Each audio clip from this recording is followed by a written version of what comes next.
hello' guys good evening কেনে কেলকেলা বৰষুণ দি আছে ন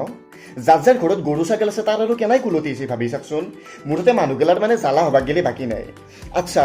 ঘটনাটো হ'ল আমি ল'ৰাবিলাকে কুকুৰ পুহি পেলাই মস্ত ভাল পাওঁ ঠিক তেনেদৰে মানে ছোৱালীবিলাকে মেকুৰী পুহি মস্ত ভাল পায় আপুনি বা মই নাপাওঁ বাৰু কিন্তু 91% ছোৱালী মানে মেকুৰী পুহি মস্ত ভাল পায় তো মানে ঘটনাটো এনেকুৱা ধৰণৰ মোৰ লগৰ আপী এটা আছে তাৰ নাম বনশ্ৰী বৰ মৰম লগা আপী এতিয়া তাৰ ঘটনাটো কি হ'ল তাইৰ মানে এটা মেকুৰী পোহাৰ বহুত ইচ্ছা আছে তো তাই মানে মোক ক'লাক যে মাধুৰ্য মোক এটা মেকুৰী আনি দেচোন মই পুহিম ময়ো জংঘলৰ মাজৰ পৰা এটা কেং মৰা মেকুৰী এটা আনি পেলাই তাইৰ হাতত তুলি দিলোঁ বোলো ঠিক আছে পুহ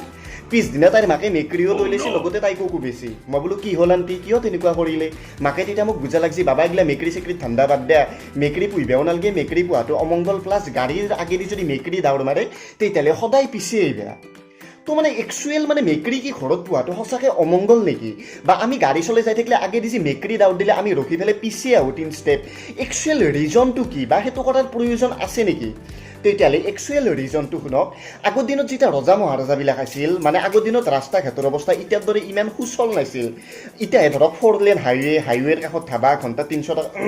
তো মানে আগৰ দিনৰ ৰাস্তা ঘাটগিলা মানে ইমান ভাল নাছিল তো ৰজা মহাৰজাবিলাকে মানে যেতিয়া নিজৰ ৰাণী ৰাজকুমাৰী এগিলাখান লৈ পেলাই মানে ঘোঁৰাৰ ৰথত তাৰ মানে জংঘলৰ মাজেদি মানে ক'ৰবাত গেলি যাত্ৰা কৰিছিল আৰু যেতিয়া মানে ধৰক ক'ৰবাত ৰাতি হৈ গৈছিল ৰাতি মানে প্ৰব্লেমটো কি হৈছিল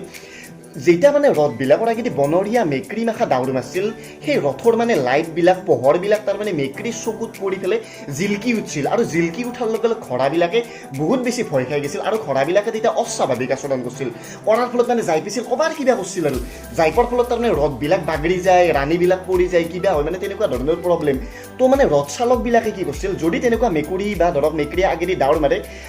আগে আগে মানে ৰথকেইখন ৰখে দিয়ে যাতে ঘোঁৰাকেইটাই ভয় নাখে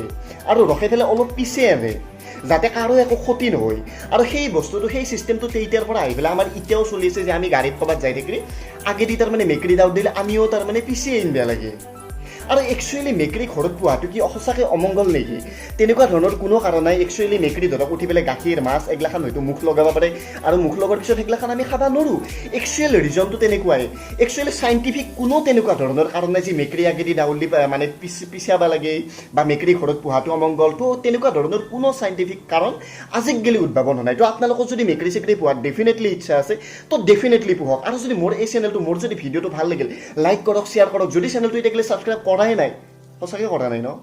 যদি কৰাই নাই তেতিয়াহ'লে ডেফিনেটলি কৰক কাৰণ এনেকুৱা ইণ্টাৰেষ্টিং ইনফৰমেশ্যন কেৱল মই এইটো আনিম এইটো চেনেলত so' thank you so' much guys take care love you all